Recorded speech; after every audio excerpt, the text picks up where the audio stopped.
Hello and welcome to Politics Around the World on Enterprise Television. I am Henry Igwebike.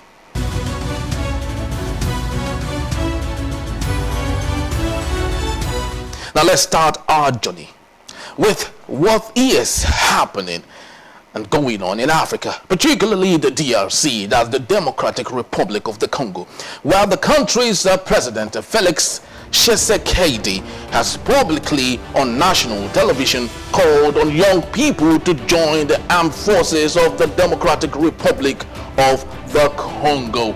Yes, in its fight against M23.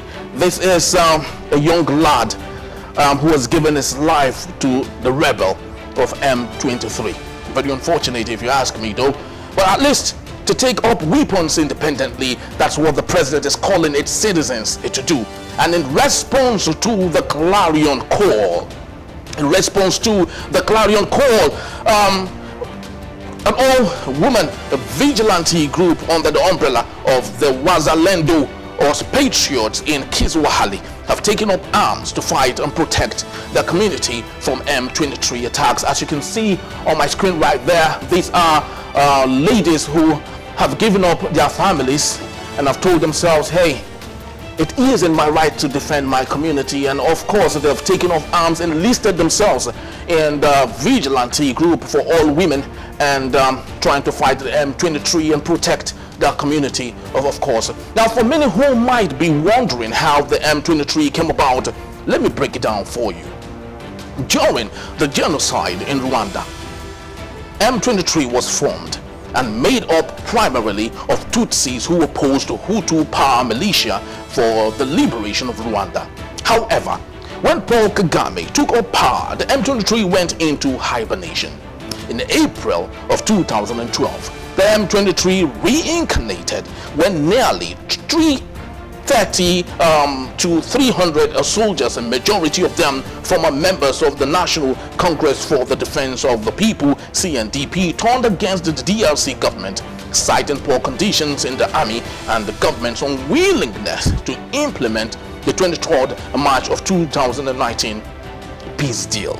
Today, the M23 has taken a more violent perspective of renewed violence, and not just to the government of the DRC, but on vulnerable people, where taxes are imposed on villagers and failure to remit same often leads to destruction, rape and kidnapping and all sorts of violation, with 1.7 million people from DRC forced to flee their homes in the eastern DRC, that is. Yes, so there we have members of the M23 that are just similar to what we have in Nigeria, the Boko Haram group and all, making life difficult for villagers in different remote communities, of course, forcing them out of their farmlands and not allowing them do a business like they should in growing the country. But according to the United States experts and the Department of State's, M23 is backed by Rwanda and Uganda, whom have denied supporting the M23 rebellion. So the United States have come to say Rwanda and Uganda are all accomplices to all of this, but of course these countries are denying that and saying they have no hand in all that is happening in the DRC. And just to let you know that the DRC is one of those countries in Africa with the largest deposit of solid minerals, and one would truly wonder why such a country would be poor. But that is the situation we found ourselves in Africa. Well, from the DRC, ladies and gentlemen, let's move to Thailand. Unfortunately, unlike what we have in Nigeria, where within the government, the current administration, we have lieutenants and personalities holding very important functions who in the past have been convicted locally and internationally for criminal offenses like stealing and laundering of public funds. However, in Thailand, yes, these are the gentlemen that made up the Thailand government and the ruling class in Thailand. However, in this country and amongst this people, the opposite is the case as against what we see in Nigeria. Prime Minister Srettha Thavisin have been thrown out of office by a court ruling after less than a year in power. This is the prime minister over there. That the reason, being that their constitutional court have found out that he has shown no honesty and breached the ethical standards by appointing someone with a criminal conviction to his cabinet. It was stated that Prime Minister Srettha Thavisin knew that Pichit. Yes, let's have a picture. Yeah, this young man there. He is one of the ministers in Thailand. His name is Pichit Schwanben. Had a criminal record in 2008 when he tried to bribe court officials with $55,000. In spite of that, the Prime Minister, whom I want to believe, yes, the Prime Minister, this man, whom I want to believe is a very close friend to this other man there, yes, this man there, still appointed him as a minister in his cabinet. Well, folks, this is truly what we call accountability, when prime ministers falter and the law, of course, takes control of such action with penalty for offenses against the leadership ethics, no matter whose ox is God. So we'd love to end this particular story in Thailand by saying congratulations to the judiciary in Thailand, and I hope that those from other countries, especially in Africa, particularly my darling country, Nigeria, would learn one or two from Thailand. All right, from Thailand, folks, let's move to Ukraine. Yes, Ukraine, where we have it, that there is a twist of event in the front line.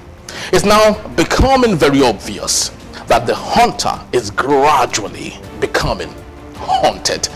Before now, Vladimir Putin, the president of Russia, and his military force had bullied Ukrainians in Ukraine, bombing them, haunting them, taking care of them violently. Today, there is change in fighting tactics in what Zelensky has described as not an incursion aiming to occupy Russian territories, but rather self-defensive measure aimed at pulling Russian military from Ukraine. So far, the Russian authority have evacuated over 200,000 of its citizens from Kursk region to make way to fight Ukrainians back. There's no gainsaying that this is one fight that can be better described with this image. Very hilarious if you ask me, but this image practically describes what's happening right now in that region. And of course, we have it here: never give up. This is Ukraine taking the symbol of a toad, and this is Mr. Vladimir Putin taking the description of a bird, trying to garnish the toad, which of course represents Ukraine. And of course, Ukraine is holding on to Vladimir Putin's neck and saying, you ain't taking me anywhere and I won't go anywhere. Well, as it stands, this is the position of what's happening between Ukraine and Russia. We do not know how this situation would last, but the most important thing we pray for, ladies and gentlemen, is peace in the region. Let's not forget that Ukraine is one of those countries that has served for very long decades as the food basket of the world. All we pray for and we hope for is peace in that region. Well, this is all we have for you on politics around the world today.